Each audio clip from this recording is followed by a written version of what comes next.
네, 안녕하세요. 저는 레비티 코리아의 이덕규라고 합니다. 오늘 저희 레비티 코리아를 통해서 신약 개발 과정 중에 요즘 가장 핫한 표적 단백질 분해 기술을 활용한 이제 신약 개발 과정에서 저희의 GTRF 혹은 알파라이사 솔루션을 어떻게 활용할 수 있는지 활용 사례를 좀 소개해 드리면서 여러분들의 신약 개발에 도움이 되었으면 좋겠습니다.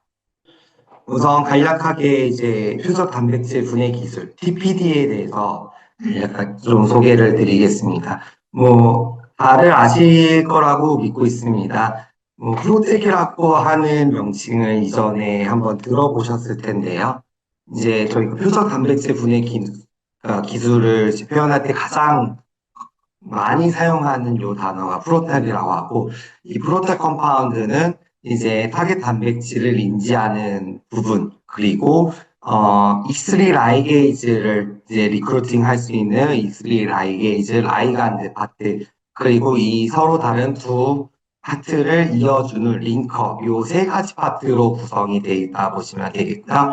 이것들이 실제 타겟 단백질과 E3 라이게이즈와 터너리 컴플렉스를 형성하게 만듭니다. 이렇게 터너리 컴플렉스가 만들어지게 되면 E3 라이게이즈에 의해서 타겟 단백질의 유비키티네이션이 진행이 되겠고요. 이를 통해서 유비키틴 프로텍션 시스템에 의한 단백질 디그라데이션이 주도가 되겠습니다. 이런 것들을 통해 기존에 이제 개발하였던 타겟 단백질의 기능 저하는, 그러니까 기능을 저하시키는 이제 이니비터의 신약 개발 목표를 한다고 하면은 요즘에는 아예 타겟 단백질을 완벽하게 제거함으로써 질병을 유발할 수 있는 요인을 근본적으로 차단하는 그런 기술들이 개발이 되고 있고요. 이런 프로텍 말고도 이제 몰레큘러 글루 혹은 오텍이라고 하는 여러 가지 명명으로 이 TPD를 소개하고 활용하고 있습니다. 이 TPD를 연구하실 때 크게 세 가지 파트로 좀 신경을 쓰셔야 될 거예요. 첫 번째로는 내가 개발하고자 하는 물질이 실제로 타겟 단백질과 E3 라이게이즈와 인터랙션 하는지, 그리고 이것들이 실제로 터너리 컴플렉스를 이제 만드는지, 이렇게 인터랙션에 대한 부분도 확인을 하셔야 되고, 두 번째로는 이렇게 터너리 컴플렉스가 만들어지게 되면은 실제로 E3 라이게이즈에 의해서 타겟 단백질의 유비키티네이션이 진행이 되는지, 마지막으로 타겟 단백질이 디그라데이션 되었을 때 실제 셀룰러 레벨에서 어떠한 이제 리드아웃이 나타나게 되는지 등을 확인을 하셔야 될 겁니다. 이런 일련의 과정들을 저희 레비티에서 제공해드리고 있는 이뮤너어세이 플랫폼인 HTRF 테크놀로지와 알파라이자 테크놀로지를 통해 손쉽고 빠르게 결과를 도출해내실 수 있습니다. 저희가 소개해드리는 이뮤너 플랫폼은 아래 보시다시피 워시 과정이 필요 없고 데일리로 굉장히 빠른 시간 내에 결과도 보실 수 있으실 뿐더러 워시 과정이 따로 필요 없기 때문에 핸들링이 굉장히 간편하고 적은 시료를 가지고서도 원하시는 결과를 도출해낼 수 있는 그런 장점을 가지고 있다라고 이해하시면 되겠습니다. 저희가 각각의 테크놀로지에 대해서는 뒤에 좀 더 자세히 설명을 드리도록 하겠습니다. 그래서 저희 알파라이자와 HTRF 솔루션을 TPD 연구에 활용하실 수 있다고 하면은 첫 번째로 이제 신약 개발 단계에서 필요한 타겟 아이덴티피케이션에서 어세이 디벨롭먼트까지의 구간 중에 바이오케미컬 어세이에서 이제 원하시는 타겟 단백질과 이제 E3 라이게이즈를 리컨비넌트 프로테인 형태로 준비하셔서 바이오케미컬 어세이로 1차적으로 후보 물질들을 스크리닝 하실 수 있고, 더 나아가서는 발굴해내신 후보 물질이 실제로 세포에 어떤 영향을 주는지 셀베이스 어세이를 통해서 리다웃으로 확인하실 수 있겠습니다. 그래서 간략하게 제가 알파 라이사와 HTRF라고 하는 그 바이오케미컬 어세이에서 어세이를 활용해서 TPD 연구를 어떻게 진행하는지 좀 간략하게 말씀드리고, 그 전에 저희 이뮨 어세이 플랫폼에 대해서 좀 간단하게 설명을 드리겠습니다. 우선 알파라이자인데요. 알파라이자는 이제 그 케미루미네센스 기반으로 신호를 증폭시키는 기술을 가지고 있는 어, 항체 기반의 어세이입니다. 여기서 보시다시피 내가 원하는 어넬라이트를 인지하는 서로 다른 두 항체가 준비되어 있고요. 각각 도너 비드와 연계되어 있는 항체, 그리고 억세터 비드와 연계되어 있는 항체로 구분짓고 있습니다. 이때 어넬라이트가 있는 상황에서 요 서로 다른 두 항체는 어넬라이트를 인지하게 되겠고요. 이 인지한 상황에서 장비를 통해서 이제 이 도너비드를 활성화시키면 도너비드 내에 있는 화합물이 반응을 일으켜서 결과적으로 저희가 델타 O2라고 하는 중간 산물이 발생을 하게 됩니다. 이랬을 때 이 중간 산물은 근접해 있는 억세터 비드를 다시 재활성화시켜서 이 비드 내에서 화학적 반응이 일어나게 되겠고요. 결과적으로는 615 나노미터 파장을 일으켜서 이 파장이 장비를 통해서 검출이 되겠습니다. 이랬을 때 내가 원하는 어넬라이트가 있다 하면은 요 615 나노미터를 장비상에서 측정을 하실 수 있는 거고요. 어넬라이트가 없다 하면은 요 615 나노미터 파장이 측정이 되지 않는다. 이렇게 이해를 하시면 되겠습니다. 그래서 저희 이제 알파라이자 이뮤너시 플랫폼은 굉장히 쉽고 간단합니다.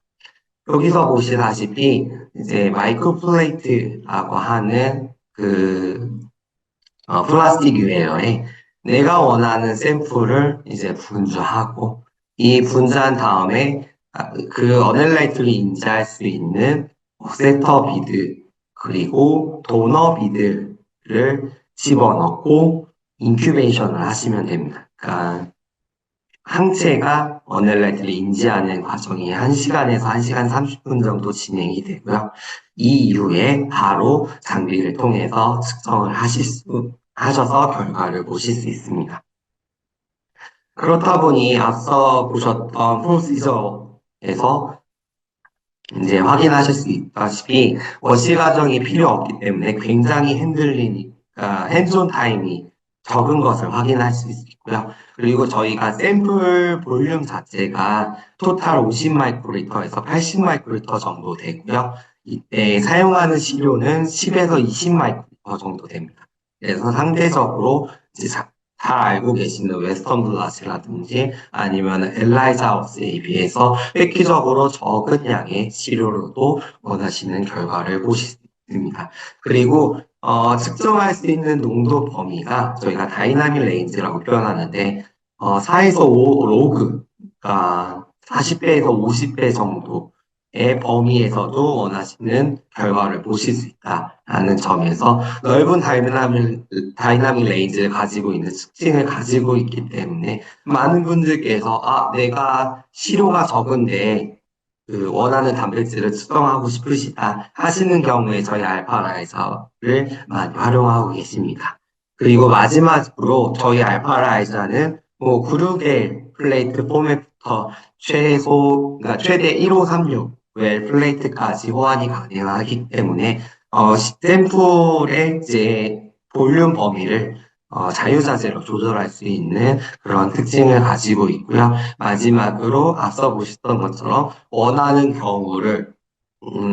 실험 결과를 두세 시간 내로 보실 수 있기 때문에 내가 만약에 원하는 타겟들이 많다 하시면은 데일리로 많게는 7, 8번까지 결과를 보실 수 있는 그런 장점을 가지고 있습니다. 다음으로는 이제 TR 플래시라고 명명되어 있는 HTRF 테크놀로지에 대해서 잠깐 설명드릴게요.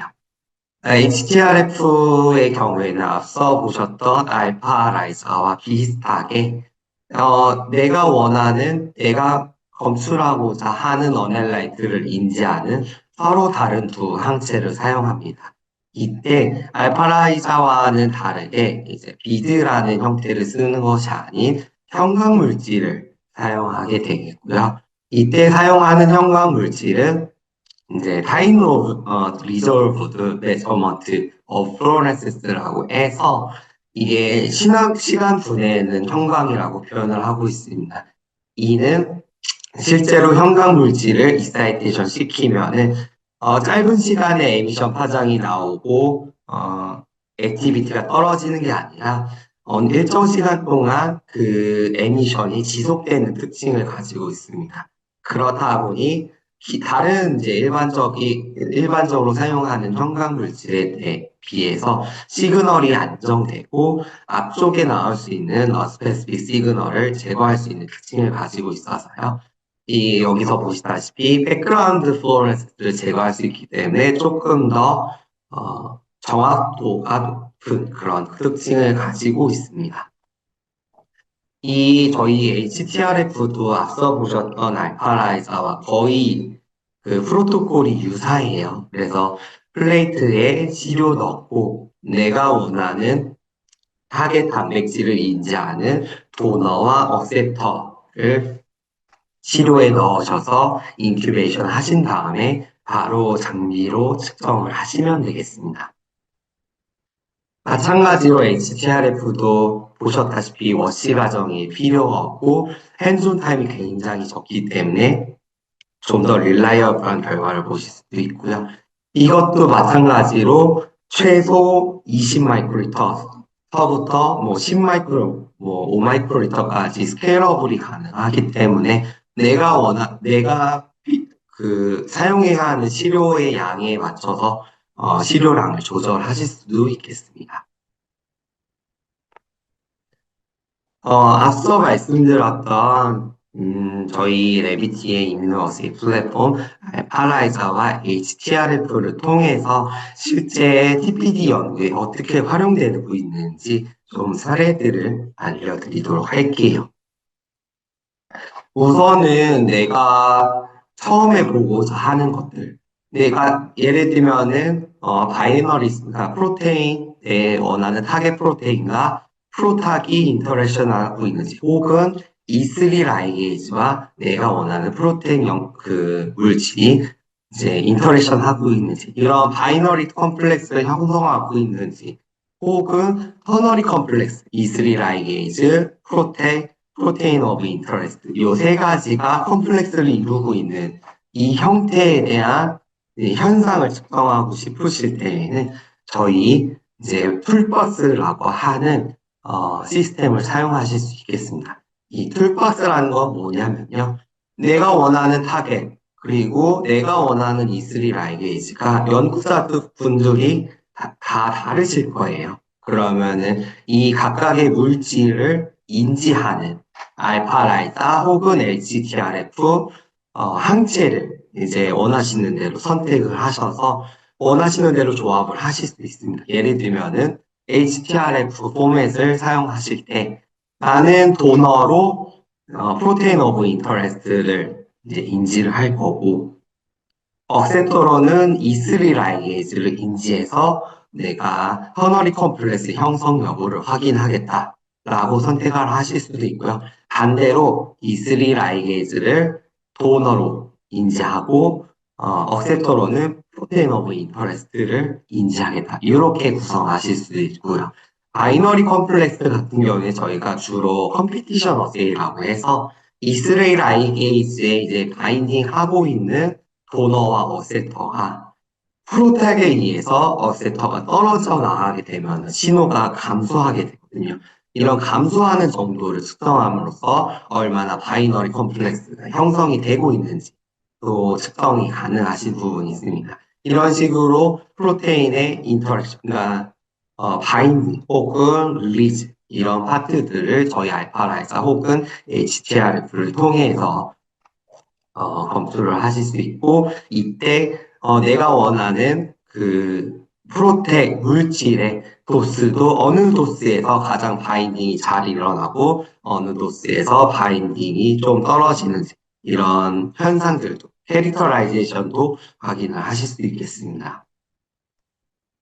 그래서 좀 사례를 좀 말씀드릴 건데요. 첫 번째 사례로는 이제 바이너리 컴플렉스를 측정할 때 저희 HTRF를 활용한 사례입니다. 이때 타겟한 단백질은 BTK라고 하는 단백질이고요. 이 BTK를 타겟하는 MT802가 얼마나 이제 어느 농도에서 작용을 하는지 IC50를 구하기 위해서 이런 실험을 진행을 하였습니다.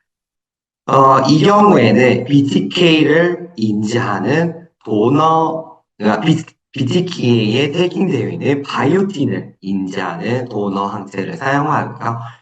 BTK와 인터랙션하고 있는 다다틴입이라고 하는 물질에 이제 레드플로퍼를 컨주게이션 시켜서 일반적으로 이제 이 프로테 컴파운드가 없는 상황에서는 TR-프레 시그널이 나올 수 있게 이렇게 디자인을 해놓은 상황입니다. 이럴 때 이제 MT802라고 하는 물질을 집어 넣으면은 요 다자티닙이라고 하는 물질과 바인딩 동일한 사이트에서 컴피티션을 일으켜서 이 MT802의 농도가 높아지도록 다자티닙 대신 요 MT802가 BTK와 바인딩을 하게 되어 있습니다. 이런 경우에는 프레시 시그널이 줄어들게 되는 거죠. 그래서 도스 디펜던트로 처리를 했을 때 과연 얼마나 이 MT802라는 물질이 이제 잘 바인딩 하는지 IC50를 확인하실 수 있고요. 오른쪽에 보시는 시그널 투 백그라운드라고 하는 이제 용어인데 어느 농도 범위에서 이 인터랙션을 측정할 수 있는지 확인한 결과를 보실 수 있겠습니다. 이때 파지티브 컨트롤은 이제 이브라티닙이라고 하는 물질을 사용할까? 네가티브 컨트롤은 포말리도마이드라고 하는 물질. 이 MT802처럼 컴피티션을 일으키지 않는 물질을 같이 처리하여서 non-specific 시그널이 있는지 없는지 같이 확인한 케이스가 되겠습니다. 아래쪽에 보시는 실험도 위쪽에 보셨던 거랑 거의 비슷한데 이제 대신에 그 바이오틴이 태깅되어 있던 BTK를 쓴 것이 아니라 GST 태깅이 되어 있는 BTK 이제 리컴비넌트 프로테인을 사용하여서 비슷한 실험을 했을 때 또 IC50가 이런 식으로 차이가 있고 얼마나 유사성이 있게 나왔는지 이런 것들도 확인을 하실 수 있습니다.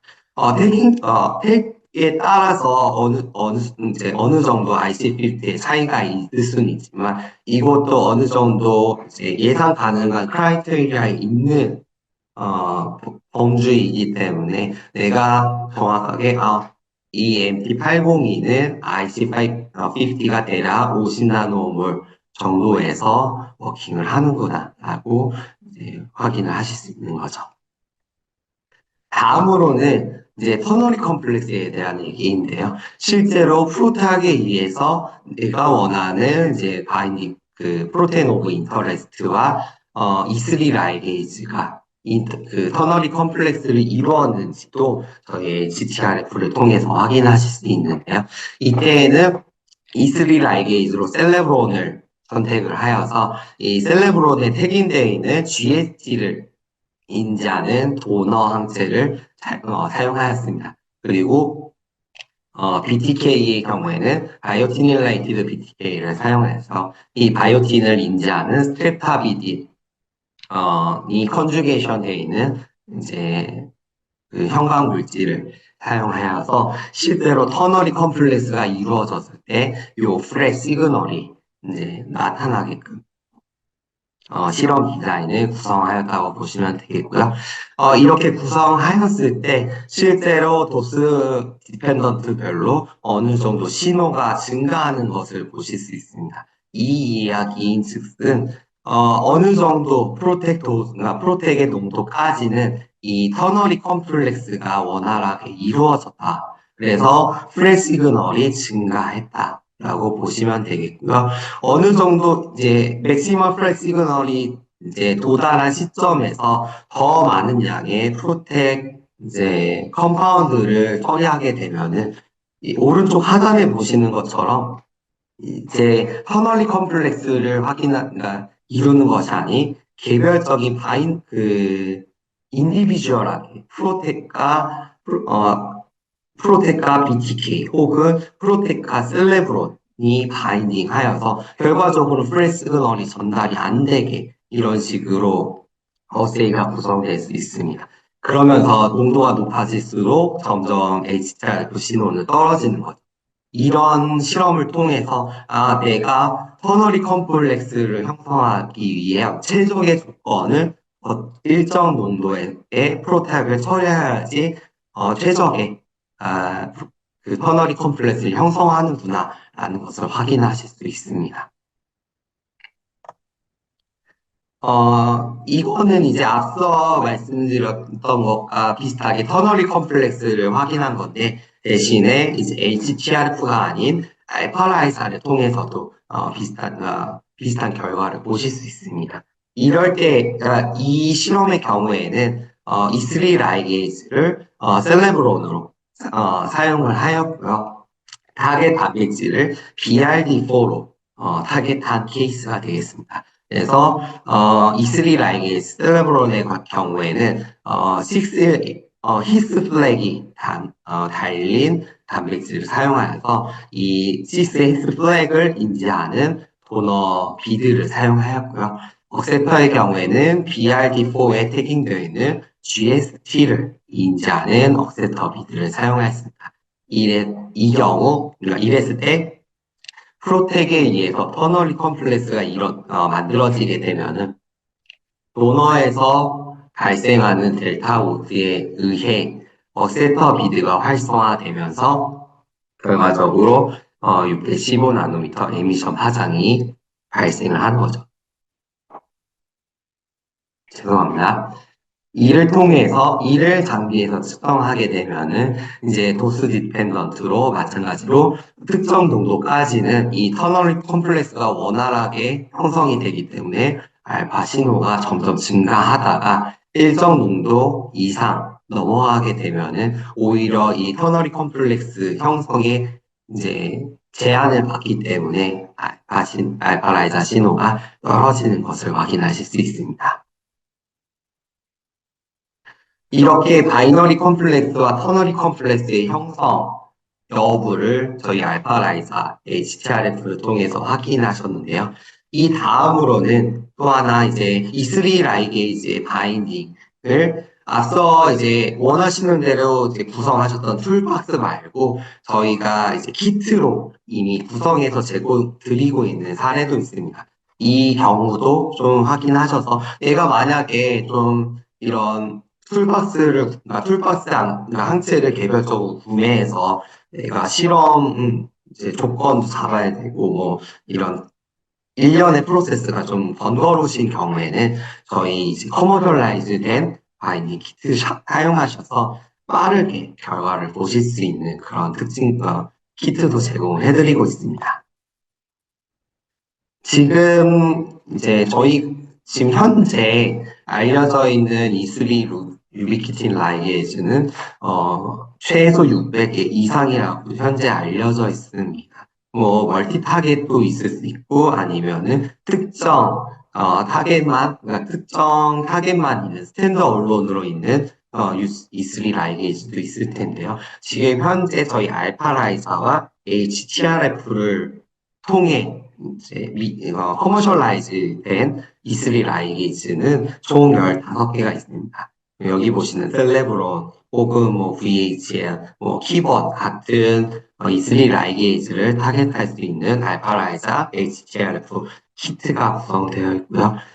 저희가 이렇게 15개만 이제 개발이 되어 있긴 하지만 실제로 E3 라이게이즈에서 가장 역할이 많은 건 요 셀레브론과 VHL과 같은 이제 E3 라이게이즈이기 때문에 아마 원하시는 이제 프로텍 연구에 있어서 내가 타겟하는 E3 라이게이즈는 대부분 아마 이 범주에 속해 있을 거라고 생각하고 있습니다. 그리고 이 대부분의 경우에는 저희 E3 라이게이즈 바인딩 키트 사용하시면은 원하시는 결과 보실 수 있겠고요.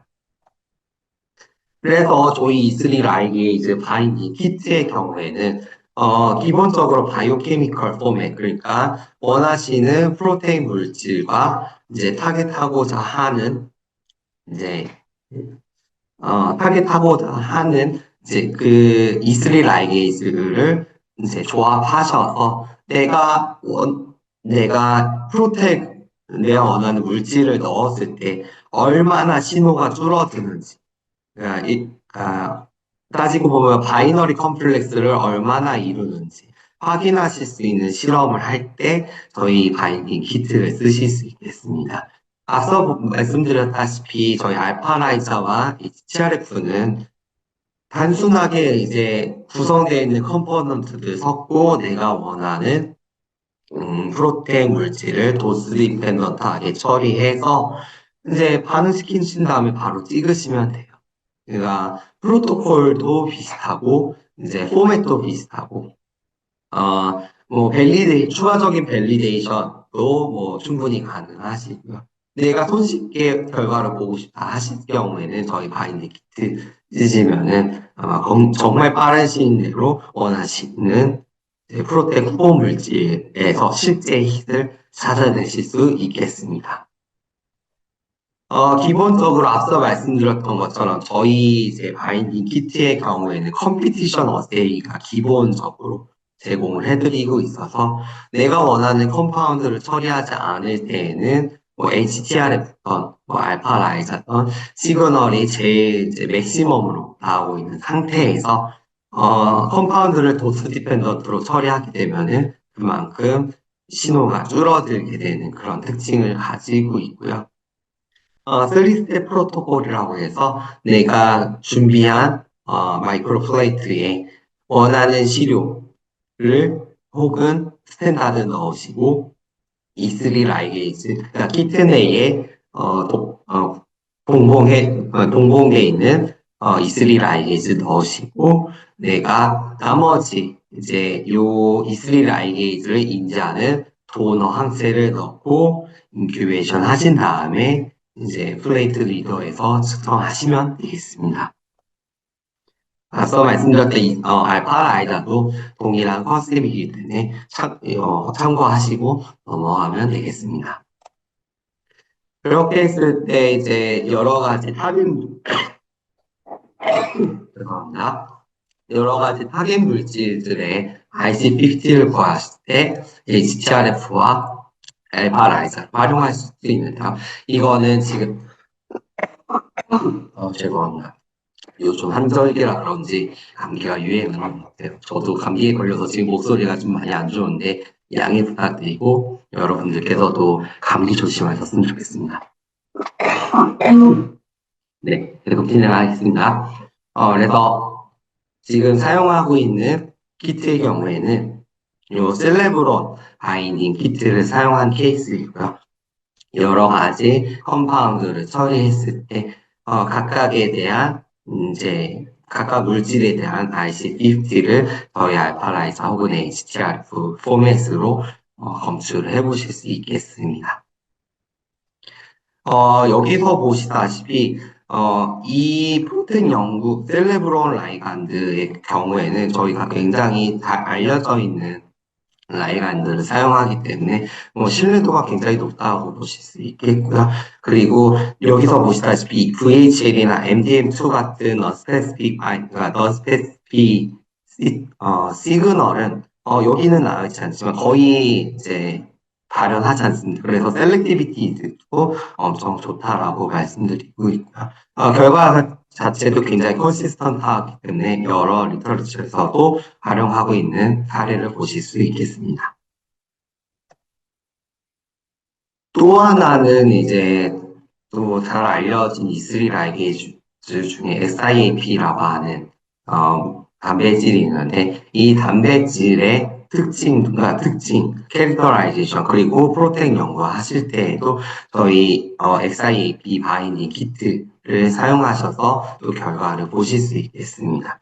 그래서 요 XIAP BIR3라고 하는 E3 라이게이즈와 BIR2라고 하는 E3 라이게이즈 두 가지 포맷으로도 제공을 해드리고 있어서 내가 타겟하고자 프로텍 이 경우에는 이제 GDC0152라고 하는 물질인데 이 물질을 도스 디펜던트로 처리할 때 어떤 이제 E3 라이게이즈 타겟하는 별로 IC50가 어떻게 바뀔 수 있는지 확인한 케이스가 되겠습니다. 그래서 뭐 앞서 말씀드렸던 것처럼 이제 앞서 이제 보여드렸던 사례는 저희가 다른 테크놀로지를 사용하는 건데 이 테크놀로지를 저희 이제 HTRF 포맷으로 이제 전환시켰을 때 조금 더 굉장히 컨시스턴트한 결과를 이제 나타내었다라는 것을 확인하실 수 있고요. 이와 같이 만약에 이제 툴파스 외에 내가 커머셜라이즈 된 키트를 활용하시고자 하실 때에도 바이너리 컴플렉스 확인을 하실 때는 저희 이제 이스레 라이게이즈 바인딩 키트를 사용하실 수 있다라는 점을 소개해 드렸습니다. 다음으로 말씀드릴 것은, 그러면 이제 내가 원하는 타겟 단백질이 이제 실제로 유비키티네이즈에서 디그라데이션 됐을 때 실제 그 세포상의 피노타입은 어떻게 변하는지, 어떤 이제 리드아웃이 나타나는지 확인을 하셔야 될 텐데요. 그럴 때 이제 소개해드릴 수 있는 거는 아무래도 E3 라이게이즈 타겟팅 하다 보면은 그 다운스트림 타겟에 이제 시그널 트랜스포션이 많이 그러니까 변화되는 것을 확인을 하실 거거든요. 시그널이 변화하는 거를 이제 확인하실 때 대표적으로 보시는 게 단백질의 포스포레이션일 텐데요. 저희 HTRF와 알파라이자 쇼파이어 울트라라고 하는 플랫폼은 요 셀베이스에서 실제로 내가 원하는 타겟의 이제 다운스트림 단백질의 포스포레이션이 얼마나 바뀌었는지 확인할 수 있는 그런 어세이 기법이라고 볼 수 있고요. 요거에 대해서도 좀 설명을 드릴게요. 포스포레이션을 보실 때에는 저희가 기본적으로 인산화가 얼마나 됐는지 안 됐는지를 확인을 하실 겁니다. 그렇다 보니 저희는 샌드위치 셀 베이스 어세이라고 표현을 하는데요. 인산화가 점점 더 많이 되면 될수록 알파 라이사나 혹은 HTRF의 신호가 증가한다고 보실 수 있겠습니다. 또한 저희는 이제 포스포프로테인을 인지하는 키트 그리고 토탈 프로테인을 인지하는 키트 이렇게 구성이 되어 있기 때문에 이제 주로 포스포레이션 스테이터스를 보실 때 활용하는 토탈 대비 포스포레이션 레이쇼를 계산하실 때에도 저희 알파 라이자 셔파이어 울트라 혹은 HTRF 포맷을 활용하실 수 있겠습니다. 샌드위치 어세이는 앞서 말씀드렸던 컴피티션 어세이와 다르게 요 컴파운드 이 내가 원하는 물질이 있어야지 이제 신호가 증가하는 그런 양상을 띠는데요. 그래서 이제 요 물질이 있는 상황에서 신호가 증가하고 프로토콜 자체는 거의 비슷하다고 보시면 되겠습니다. 내가 준비한 그러니까 내가 준비한 셀에 원하시는 컴파운드를 처리하신 후 라이세이트를 이제 만드셔서 라이세이트에 이제 단백질을 인지할 수 있는 항체들 섞어서 인큐베이션 하신 다음에 내가 원하는 측정 가능한 단위로 측정을 하실 수 있겠습니다. 주로 저희가 이제 확인을 할 때에는 이런 프로텍에 의해서 다운스트림 시그널이 줄어든다라고 생각을 했을 때 포스폴레이션 정도가 점점 줄어들겠죠. 그러다 보니 프로텍의 도수가 증가하면 증가할수록 내가 보고자 하는 단백질의 이인산화는 점점 줄어드는 것을 보면서 얼마나 내 프로텍에 의해서 다운스트림 신호가 이제 블럭이 되는지를 확인하실 수 있겠습니다.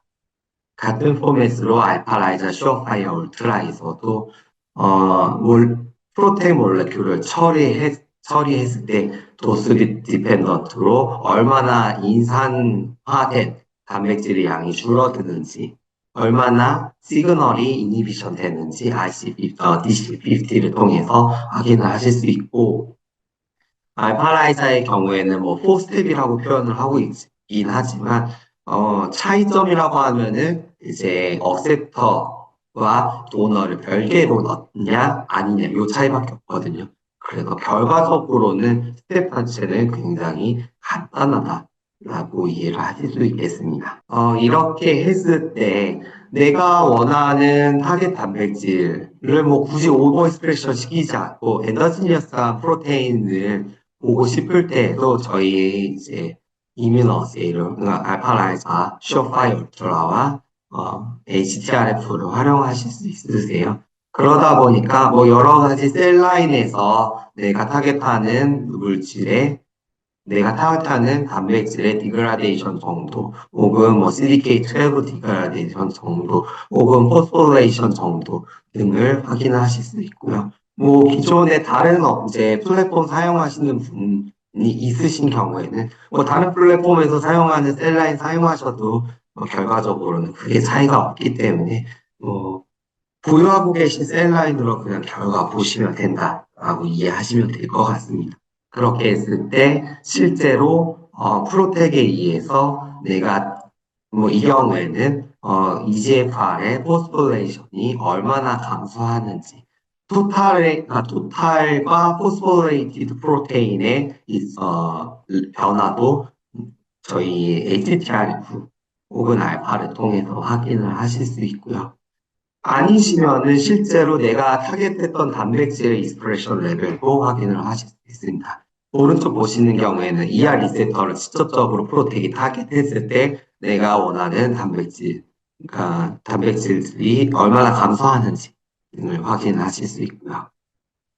이랬을 때 실제로 타겟 단백질이 줄어들었을 때 얼마나 피노타입이 바뀌는지는 저희 ATP 라이터라고 하는 오늘은 소개해드리지 않았지만 뭐 셀 바이어빌리티 어세이 키트도 있거든요. 이런 키트를 활용했을 때 얼마나 내가 타겟하는 이제 내가 발굴해낸 프로테인 몰레큘이 얼마나 사이토토시스 이펙트를 나타내는지 확인하실 수 있고요.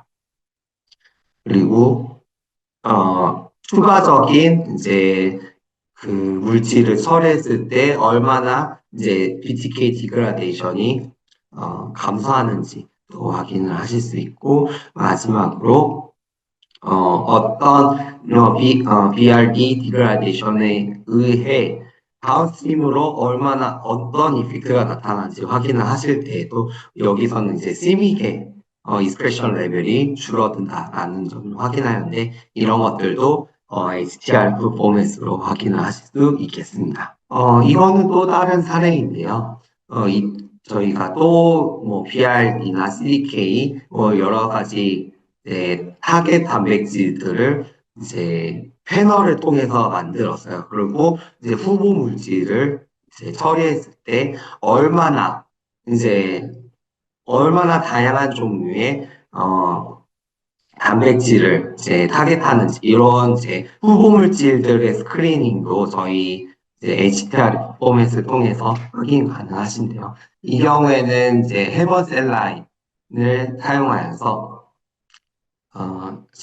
내가 원하는 타겟들을 이제 그 사일런스 시킨 상황에 원하시는 이제 그러니까 프로테인 라이브러리를 이제 처리했을 때 얼마나 그 익스프레션 레벨이 감소하는지 등을 HTR 퍼포먼스를 통해서 확인한 케이스가 있겠습니다. 이런 식으로 이제 패널을 만들어서 스크리닝 하시는 것도 가능하고 이 각각의 패널에서 원하시는 E3 라이게이즈를 이제 바인딩 키트를 이제 사용하셔서 이 타겟 프로텍은 어떤 이스리 라이게이지와 이제 작용을 하는 어떤 라이게이지와 인터랙션 하는지 이랬을 때 그 타겟은 어떻게 이제 그 아이덴티피케이션 할 수 있는지 또 확인을 하실 수 있겠습니다. 이렇듯 이제 뭐 타겟 아이디 앞서 말씀드렸던 타겟 아이덴티피케이션에서 어세이 디벨롭먼트 나아가서는 뭐 클리니컬 단계에서 원하시는 흰 물질을 활용하기 위해서는 앞서 이제 타겟 물질 중에 정말 정확하게 실제로 내가 원하는 단백질을 타겟하는 물질을 선별해내야 되잖아요. 이런 정확도 그리고 신속과 빠르게 이제 힛을 발굴해내기 위해서 저희 HTRF와 알파라이저 포맷이 여러분의 TPD 연구에 도움이 될 수 있을 것 같습니다. 제가 오늘 발표해드린 내용들은 실제로 저희 레비티에서 가이드라든지 아니면 화이트 페이퍼 혹은 엠노트 등을 통해서 자료를 제공해드리고 있으니까요.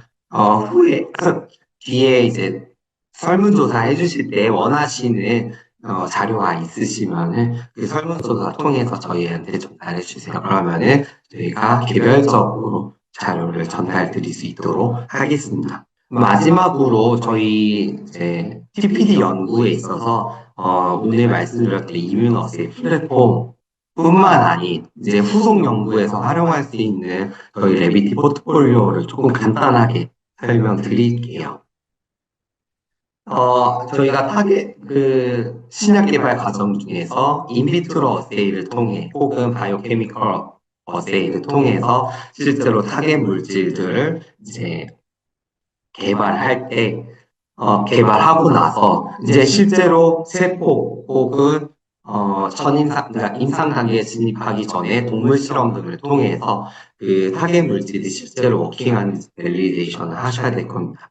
그랬을 때 저희가 이제 샘플 준비 과정 중에 혹은 어세이 과정 중에서 필요한 마이크로 플레이트라든지 셀라인 혹은 셀라인의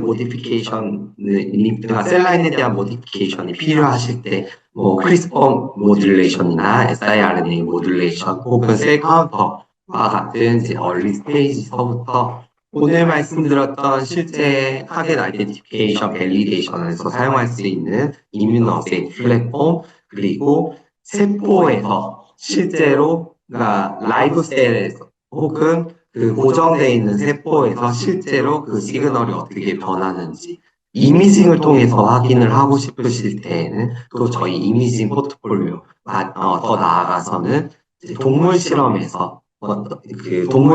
수행하셨을 때 이제 그 타겟 물질에 따른 피노타입의 변화를 인비보 모델에서 활용하고 싶으실 때 각각 이제 피누브 셀룰라 이미지 포트폴리오 혹은 아이비스 인비보 이미지 포트폴리오 이런 식으로 구성되어 있고요. 셀룰라 이미징을 수행하실 때는 저희 하이트 콘텐츠 이미징이라고 해서 굉장히 빠른 시간에 플레이트 상에 있는 세포의 이미징을 직접 스캐닝하여서 원하시는 이제 타겟 물질, 그러니까 타겟의 혹은 피노타입의 변화를 저희 하이 컨텐츠 이미징 시스템을 통해서 관찰을 하실 수 있겠습니다. 그 이후에 얻어낸 결과에 대한 분석도 저희 이제 레비티 시그널즈라고 하는 저희 포트폴리오를 통해서 분석도 제공을 해드리고 있어요. 그래서 저희 레비티의 포트폴리오를 활용해서 굉장히 다양한 리서치 아티클이 발행이 되었는데 아마 뭐 좀 틈나실 때뭐 이제 펀메드 같은 사이트 통해서 한번 확인해 보시면은 얼마나 저희 레비티 포트폴리오가 여러분들의 연구에 도움이 되고 있는지 확인을 하실 수 있겠습니다. 네, 제 발표는 여기까지고요. 경청해 주셔서 정말 감사합니다.